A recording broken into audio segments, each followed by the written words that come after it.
বাস্তবতা কখনো শব্দ করে আসে না। আমরা সবাই স্বপ্ন দেখি, কিন্তু একটা জিনিস খুব কম মানুষ বোঝে, স্বপ্নের চেয়ে বাস্তবতা অনেক বেশি শক্ত। বাস্তবতা কখনো ফেসবুকে স্ট্যাটাস দেয় না, কখনো লাইভে এসে কান্না করে না। বাস্তবতা চুপচাপ আসে আর জীবনটাকে আয়নার সামনে দাঁড় করে। অনেক সময় আমরা ভাবি সব ঠিক হয়ে যাবে, কিন্তু ঠিক হওয়ার আগে বাস্তবতা আমাদেরকে ঠিক করে দেয়। দেখেন, জীবনে তিনটি জিনিস খুবই গুরুত্বপূর্ণ। নিজের অবস্থান বুঝতে, কোথায় দাঁড়িয়ে আছে এটা বুঝতে না পারলে আপনি কোথায় যেতে চান সেটা পরিষ্কার নয়। 2 নাম্বার হলো আবেগ আর সিদ্ধান্ত আলাদা রাখা।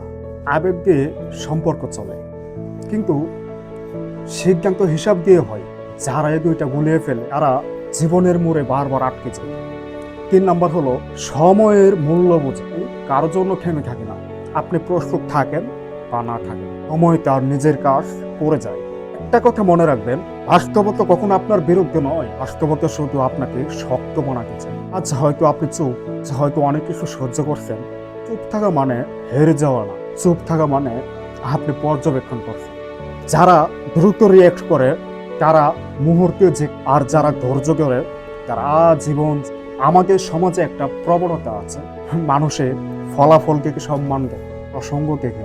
কিন্তু বাস্তবতা হলো ফলাফল হঠাৎ আসে, অদৃশ্য পরিশ্রমের উপরে দাঁড়িয়ে থেকে দৃশ্যমান সাফল্য।